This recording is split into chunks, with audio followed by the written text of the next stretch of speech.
ஒருத்தவன் லைஃப்பில் கேர்ளுன்றது ஒன்று தேவையே இல்லை தெரியுமா? தேவையே கிடையாது.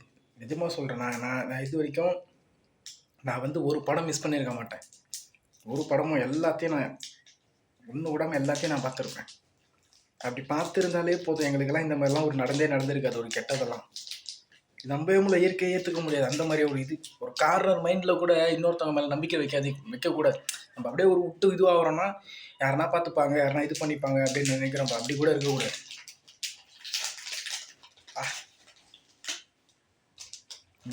இதுக்கு மேலே நான் வந்து ஒரு படம் மிஸ் பண்ணாமல் எல்லாமே தேட்டரே போய் பார்த்துருப்பேன். ஃப்ரெண்டும் சரி,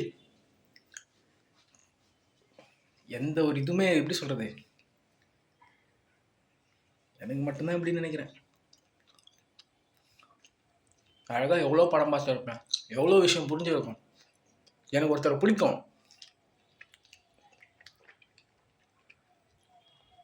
இப்போ தான் சீன் பார்த்து தான் எனக்கு என்னென்னு புரியுது.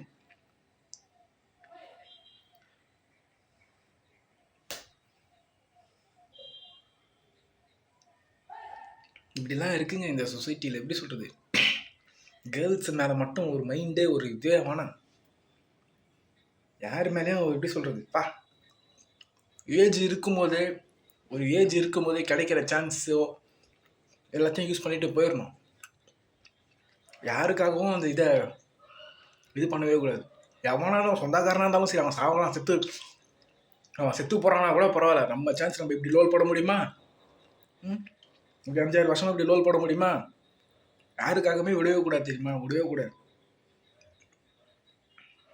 எவ்வளோ க்ளோஸான ஆளோ ஏதோ விட்டு கலாச்சிட்டு போயினே இருக்கணும்.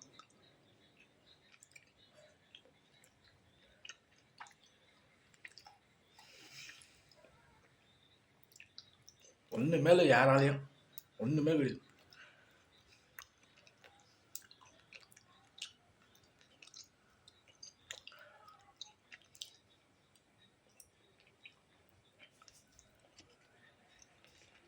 நான் வாழ்ந்து காட்டினாதான் எப்படின்றது புரியும்.